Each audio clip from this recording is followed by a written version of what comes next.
Bonjour à toutes et tous, bienvenue sur First Print pour votre émission quotidienne du mois de décembre, baptisée avec originalité le calendrier de l'Avent de First Print. Le concept, vous le connaissez maintenant depuis quelques jours quand même, c'est tous les jours un ou une invitée vient sur nos belles ondes pour vous faire part d'une petite idée, d'un truc là que vous pourriez placer sous le sapin de Noël si tant est que vous aimiez fêter Noël. Et sinon, vous pouvez simplement vous faire un cadeau parce qu'il n'y a pas de raison. Et aujourd'hui, pour cette 9e chronique déjà, on est avec Vesper. Salut Vesper. Salut, merci beaucoup pour l'invitation. Mais de rien, on t'avait entendu il y a quelques jours pour la conclusion des Back Issues du reconfinement. Et aujourd'hui, je crois que pour le calendrier de l'Avent, tu as décidé de complètement casser la ligne éditoriale de First Print en ne parlant ni de comics, ni d'adaptation de comics. Bref, un truc voilà, qui n'a rien à voir. C'est pas de la BD non plus. Qu'est-ce que c'est? Les gens se demandent, là, ils se disent, mais de Ah bah quoi oui, va-t-elle nous parler? ils sont pendus à mes lèvres. Bah oui, parce que j'ai décidé un peu de faire ma grosse rebelle. Tu m'as dit, tu peux parler d'autre chose que ce comics. Et je me suis dit, bon allez, on va parler de Fleabag, C'est parce que vrai. c'est tellement bien que t'as pas besoin de te limiter aux comics pour avoir une super reco aussi. Donc, et puis il Tout y à a fait. 23 autres jours si jamais les gens veulent C'est entendre ça. parler d'autre chose.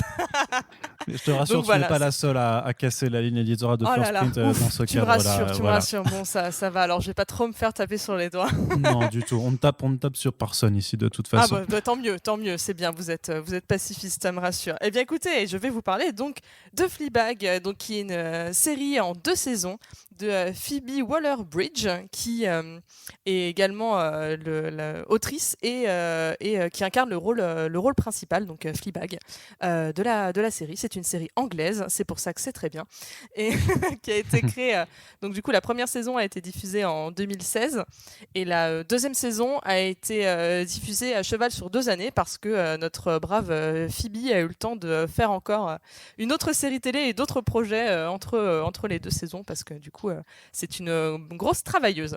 Et en fait, donc Fleabag, ça raconte tout simplement Mm. l'histoire d'une Anglaise, donc du coup trentenaire. Dit comme ça, on a un peu peur, mais en fait c'est vraiment cool. En fait, bon, alors ça démarre un peu mal, donc elle est en deuil de la mort de sa meilleure amie. Et en fait, c'est, comment dire, on va tout de suite sortir les grands mots. C'est une série féministe, mais ça ne brandit pas le drapeau du féminisme de manière un peu faux cul pour essayer comment dire, de s'attirer la bonne sympathie du public et une bonne réputation. Ça l'est par essence. C'est Fleabag, donc du coup, elle est on voit beaucoup donc du coup de Phoebe Waller-Bridge dans ce personnage. En fait, à la base, c'est un one-woman show qu'elle a donc du coup adapté donc dans une série qui maintenant donc fait est même terminée, qui fait donc du coup 12 épisodes de 25 minutes, donc ça se regarde très vite. Ouais. Et bien tout simplement, c'est génial. L'écriture est incroyable, les dialogues sont incroyables, l'interprétation est incroyable. Et elle va être extrêmement drôle, beaucoup dans le sarcasme, donc tout le monde aime le sarcasme évidemment. Oui. Et elle va être très insolente, et sa petite particularité, bon, qui n'est plus tellement une particularité de nos jours, mais là on va dire que c'est vraiment bien fait, c'est qu'elle brise le 4e mur. Et donc du Ok. coup elle va s'adresser à chaque fois vraiment à la caméra et aux spectateurs pour commenter ce qui se passe.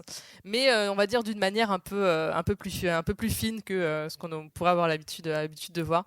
Donc c'est très irrévérencieux et ça va pas avoir peur de parler de cul, on va le dire.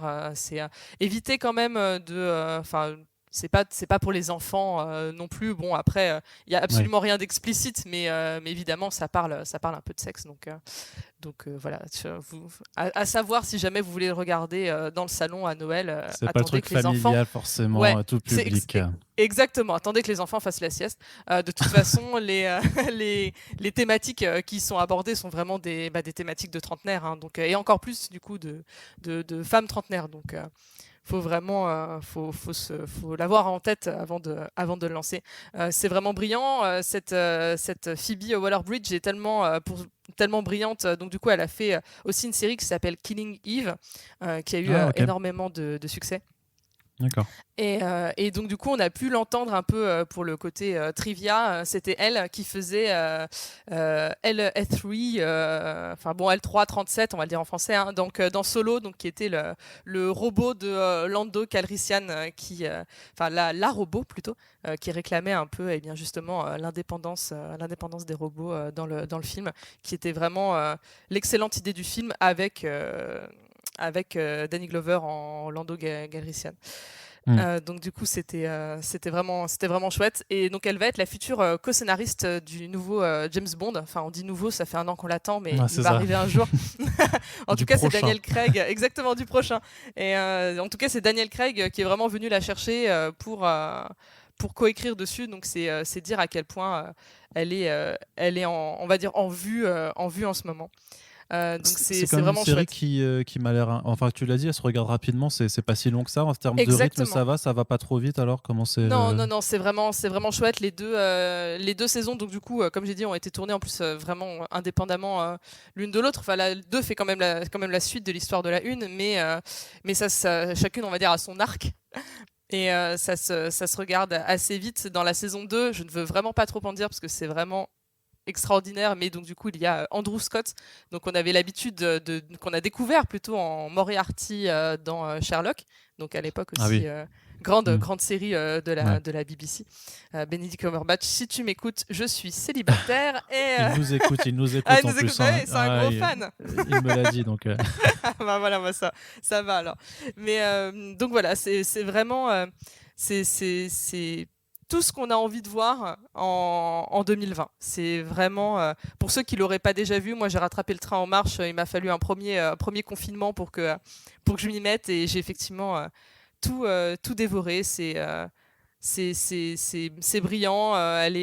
Tous les personnages secondaires méritent vraiment le détour, que ce soit sa sœur, que ce soit sa belle-mère, son père. Enfin, tout est formidable, et surtout si vous aimez les cochons d'Inde, vous allez apprécier cette série. Je n'en dis pas plus, mais quand vous regarderez des images promotionnelles, vous la verrez avec des cochons d'Inde. Vous comprendrez plus tard. D'accord, très bien. Bah écoute, bon choix en tout cas, et clairement en dehors complet de mes compétences là-dessus. Donc, par contre, alors. Pour l'accessibilité, on avait regardé les Blu-ray, les coffrets Blu-ray ou DVD sont disponibles, mais seulement en import. Donc, si vous n'avez pas le lecteur adéquat, c'est compliqué. Mais par contre, les 2 saisons sont disponibles sur Prime Video.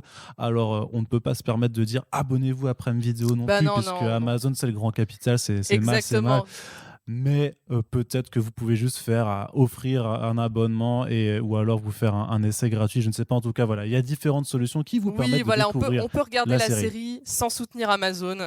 Il y a moyen. On peut toujours se Voilà. débrouiller. De toute façon, Google est à votre portée. Je pense que ça ira. Voilà. Donc, en tout cas, l'important, c'est de découvrir cette série, et peut-être que vous le ferez pendant les jours qui vous séparent de Noël ou pendant les fêtes de fin d'année. N'hésitez pas à nous le dire si c'est le cas. Vesper, je te remercie une fois de plus d'avoir été avec nous. Mais merci à toi encore une fois pour l'invitation. Mais de rien, ça me fait plaisir.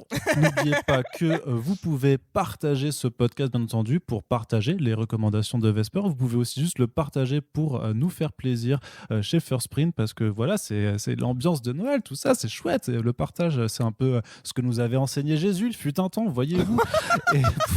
Et voilà, je conclus ce podcast n'importe comment, mais vous connaissez le refrain. On partage, on like, on fait des retours, des commentaires, et on célèbre la suite du calendrier de l'Avent dès demain. Salut! Salut!